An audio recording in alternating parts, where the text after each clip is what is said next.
এরপরে প্রশ্ন হলো, ভাঙা আয়নায় মুখ দেখা এবং ভাঙা প্লেটে খাবার খেলে কি হয়? ভাঙা আয়নায় মুখ দেখলে আর ভাঙা প্লেটে খেলে কি হয়? উত্তর হলো, ভাঙা আয়নায় মুখ দেখলে দেখতে একটু অসুবিধা হয়। ভাঙা প্লেটে ভাত খেলে, কোনো কিছু খেলে, ওই প্লেটের যেহেতু ভাঙা, এজন্য ওই খাঁজে ভাঁজে জীবাণু ময়লা লেগে থাকতে পারে, সেজন্য এটাতে খেতে অনেক সময় অরুচি হয়।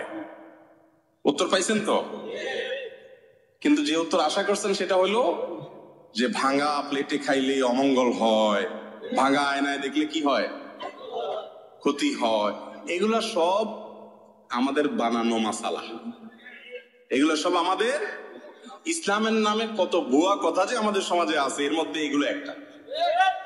ভাই, যে বেচারার ভালো আয়না নাই, তার আয়নাটা ভেঙে গেছে, বেচারার আর টাকা নাই, আপনি ফতোয়া দিলেন কি ভাঙা আয়না মুখ দেখলে ক্ষতি হয়, তো বেচারা আর আয়না দেখতে পারলো না। এটা কোন আয়না দোকানদারে মাসলাটা বাইর করছে কিনা আমার সন্দেহ, যে আয়না যাতে বেচা হয়। কারণ আয়না ভাঙলে আর দেরি করা যাবে না, এটা দিয়ে চোখ দেখা যাবে না, মুখ দেখা যাবে না, খবরদার আরেকটা কিনতে আসো, আল্লাহ জানে।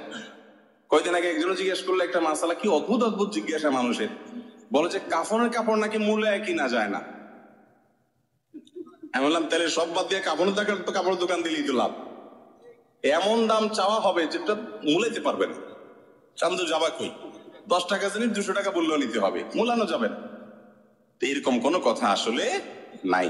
ভাঙা আয়না, এটাতে মুখ দেখলে কোনো অসুবিধা হবে না। আপনার দেখতে অসুবিধা হবে আসলে এতটুকু, এর বেশি কিছু না। আপনি মনে চাইলে দেখেন, মনে চাইলে নতুন একটা কিনেন, সম্পূর্ণ আপনার ব্যাপার। এগুলোতে কোনো ক্ষতি নাই।